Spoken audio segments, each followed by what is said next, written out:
Hawakupigana na jitu uso kwa uso. Badala yake, waliingiza mzinga mzima wa nyuki ndani ya kofia yake ya chuma. Sekunde moja baadaye, jitu liliamka likipiga mayowe. Lilianza kujigonga kichwani mwake mwenyewe, likiumba kila upande kwenye ukingo wa jabali, huku nyuki wakisambaa ndani ya silaha zake. Kisha likapoteza mwelekeo na kuanguka moja kwa moja kutoka ukingoni. Jack na wengine hawakusubiri kuona zaidi. Waligeuka na kukimbia.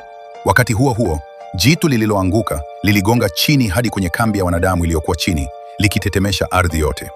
Mfalme alitoka nje, akautazama mwili huo, kisha akatazama juu kwenye mti mkubwa wa maharagwe uliokuwa juu yake. Na katika wakati huo, alifanya uamuzi mgumu zaidi kuwahi kufanya. Uchomeni! Kwa sababu kama majitu yangeshuka kupitia mzabibu huo, isingemgharimu binti yake pekee, bali ingegharimu ufalme mzima. Wakati huo huo, Rodri alikuwa tayari ameyakusanya majitu yote.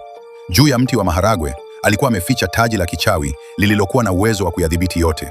Kama angeamuru, majitu yangeshambulia ulimwengu wa wanadamu. Kisha kila kitu kilibadilika.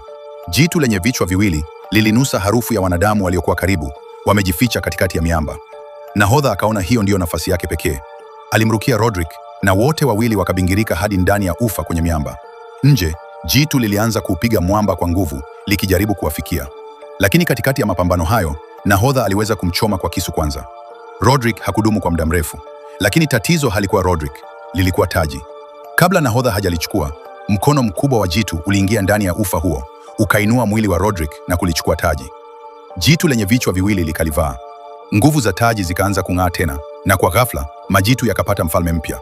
Na hiyo ilimaanisha kwamba maafa halisi ndiyo yalikuwa yameanza.